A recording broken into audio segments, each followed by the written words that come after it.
people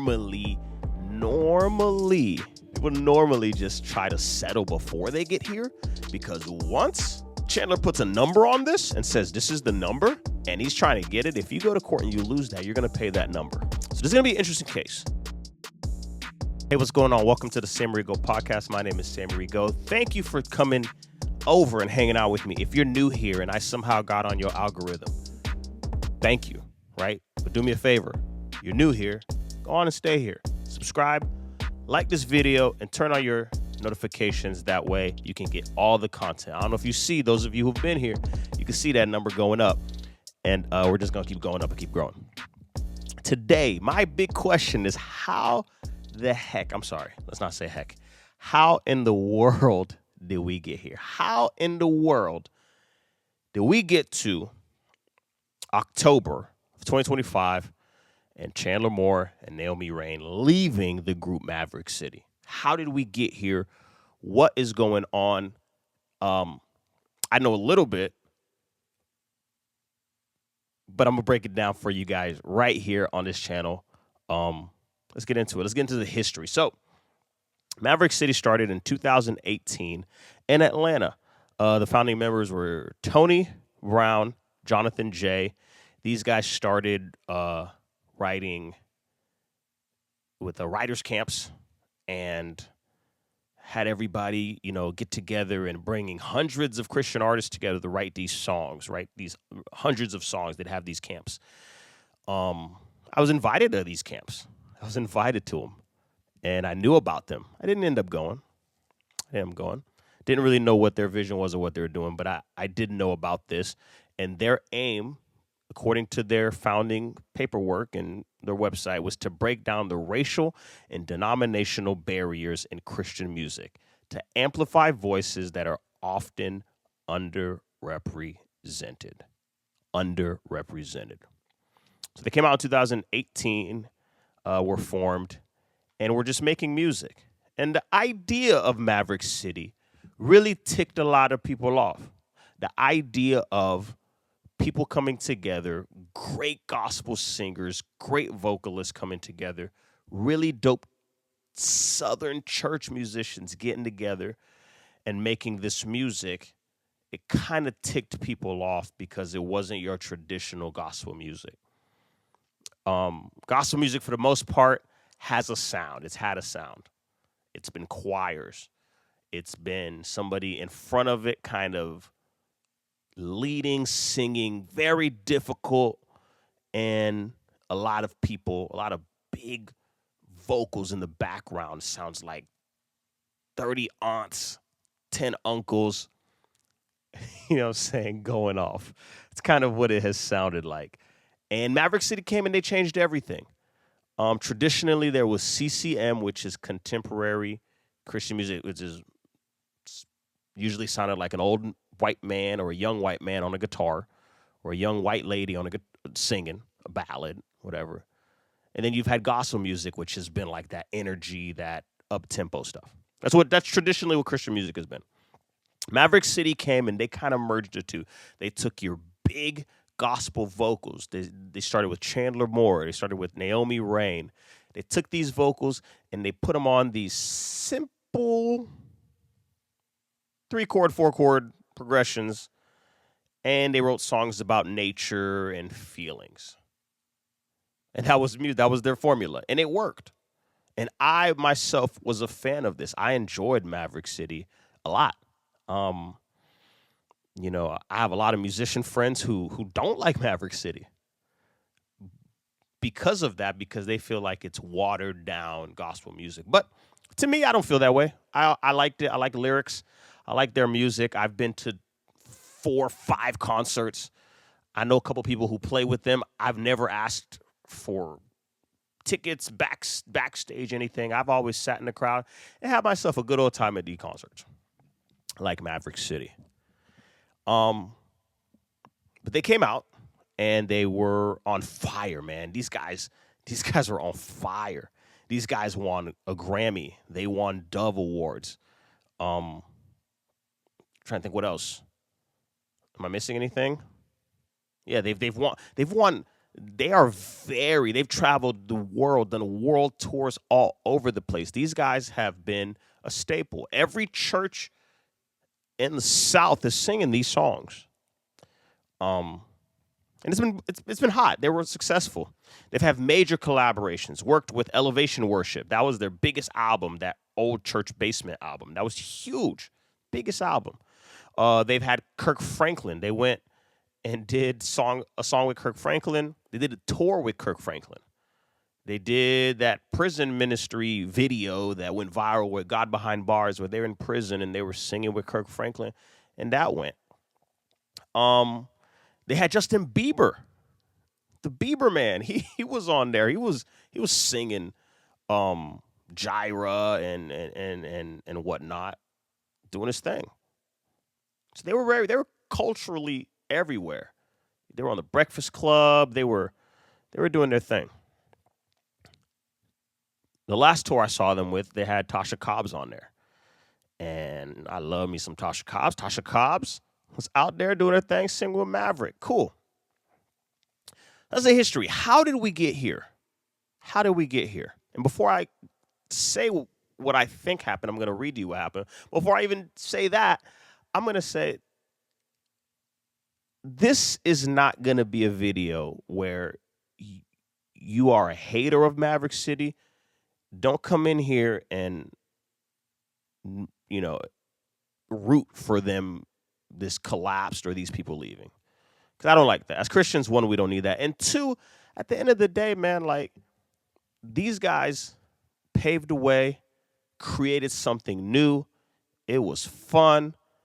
It wasn't traditional. And one thing I like is I like originality. I like newness. Now, these guys created their own thing, and boy, it spread. So I like that. And a lot of this is a timeout to a lot of people, but a lot of you Christian artists, you're doing the same old thing over and over, doing these covers, doing these things, and then you're realizing why you're not getting far. So a lot of the hate for Maverick City, I feel like, is rooted in the fact that they were successful. A lot of it. A lot of the hate for Maverick City, I believe, is rooted in the fact that they were successful and other people who were traditional or real gospel, they're not. So that's part of it. Now that that's done, let's talk about it. Chandler Moore announced that he is stepping away and leaving Maverick City. Naomi Raine, the same day, put out a statement as well. This isn't like the statement that Dante Bowe did. Dante Bowe was caught with Bad Bunny, the Super Bowl headliner. And a couple pictures got out about Dante Bowe, and they just went separate ways. They said, we're not doing this. These two were here, and I want to say we're the face of the group. It was those three. It was Dante Bowe, it was Naomi Raine, and it was Chandler Moore. These two stepping away was big.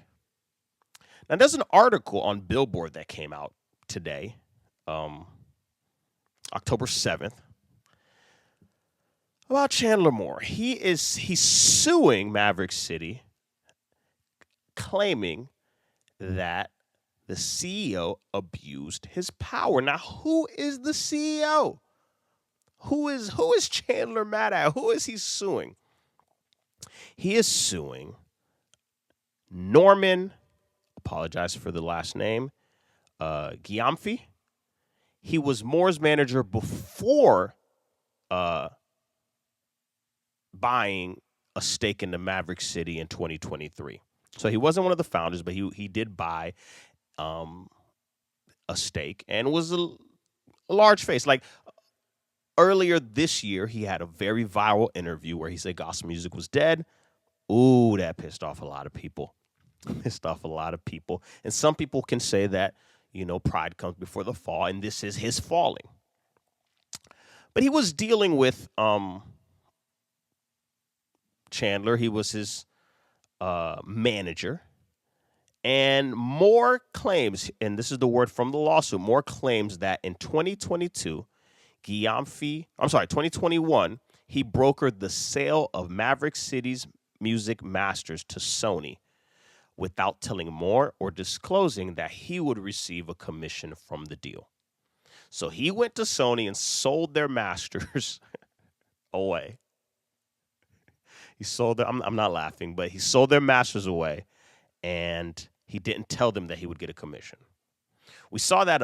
We see this a lot, where the artist is being the artist and the manager is being the manager. The manager is worried about business. The artist is worried about music and the art. Gyamfi sells this. That's what the lawsuit claims, that he sold it. 2021. Then he says in 2022, he secretly directed Essential Music Publishing, Sony's Christian music publishing division, to pay all of Moore's songwriting royalties directly to Maverick City. To make this happen, Gyamfi allegedly forged Moore's signature on a co-publishing agreement that assigned half of all his composition rights to the group. So all of his writing, we don't know exactly what this is. And this is a civil lawsuit, so it's about money. It's going to handle a lot. It's not a criminal lawsuit. He's saying that half of what he wrote is not credited to him and not going to be paid to him. It's to the group. Lawsuit also says that Moore signed a contract in 2024. He fulfilled the contract by writing new music, but that Gyamfi and his associates withheld $800,000 in royalties from him. They held $800,000. Moore also claims that Gyamfi stole millions of dollars from him through these various ways of wrongdoing, and the singer is bringing multiple civil lawsuits, civil claims against Gyamfi, including breach of contract, forgery, which is huge, y'all, and conversion. And he's willing to go to court. He's willing to go to court. The defendant's greed. He's willing to go to court about this. Now, Naomi Raine stepped down for the same day, but is not in this lawsuit. She's not in the lawsuit.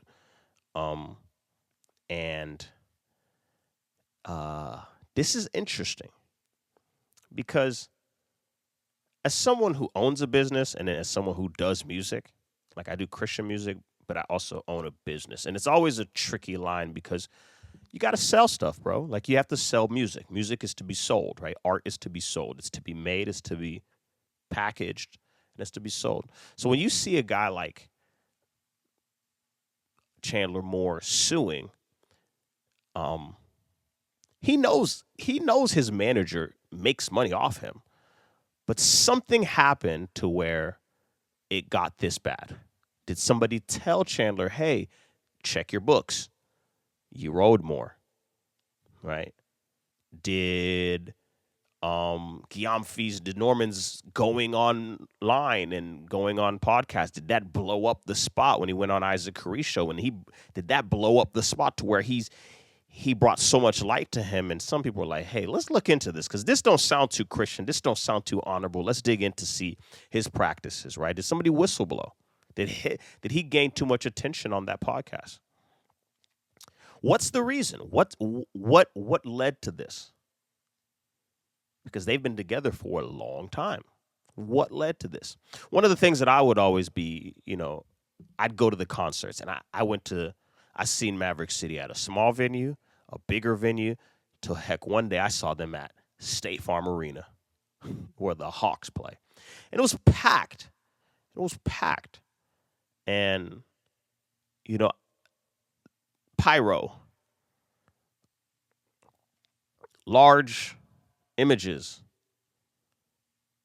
3 sets of bands of music, of drum sets and musicians set up. And then I watched them downscale. So then I went to another concert right after, and I saw them downscale. It was just a spotlight. It downsized a little bit. It's just a spotlight. New singers. And I watched it. And I told my homeboy, I said, this feels different. This is smaller. And And like I said, I'm talking as a fan. I genuinely have no issue with Maverick City. I genuinely like the music. Like without a, you're right. I didn't grow up listening to gospel music, so I'm not that offended. I'm sorry. I didn't grow up listening to gospel music, so I'm not that offended by Maverick City.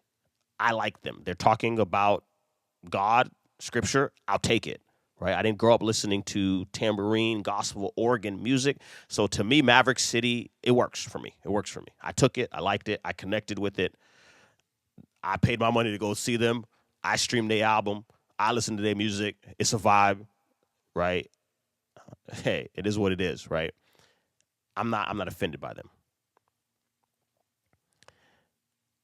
This lawsuit is so interesting because how ugly can it get? What's going to come out? The thing about a civil lawsuit is we can go to court. We can go to court. We could discuss everything that's being discussed. We can talk about it. And guess what? There's going to be people outside the hearings. Hey, this is what happens.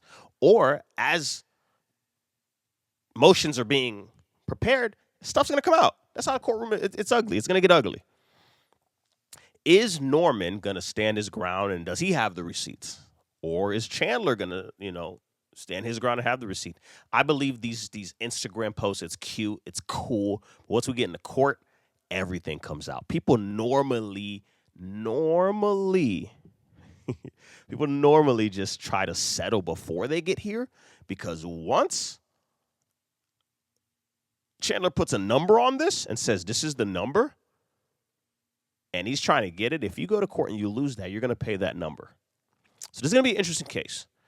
Above all, this is an ugly thing because this is Christian music, and we're Christian, and we want the best. We don't want to look like this to the public. But I think low key this is needed because it's going to wake up a lot of people. Chandler did a solo album. He did his music. I don't know if it hit or not. Did you guys like it? Did you listen to it? It wasn't as big as Maverick City's. When he's with Maverick City, he definitely makes more money when he sings with Maverick City. He definitely makes more. He has more of an impact with Maverick City. So what's he going to do next? Naomi Raine, I actually thought about going to her tour. She's doing it with Tasha Cobbs. I love Tasha Cobbs. She's doing a tour with Tasha Cobbs. And maybe that's the route she goes into. I do know, though, and hear me clear, I do know Chandler, Naomi have spent a lot of time with Maverick City making CCM-style music. And a lot of time when black artists go do CCM, they don't have a home. Because guess what? You're going to have to sing to a certain demographic that is not your home.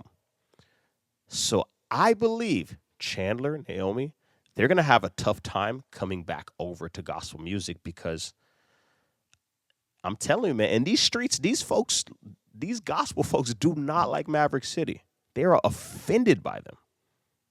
They're offended by them. So it's going to be a hard transition. Can they do it? We'll see. We'll see.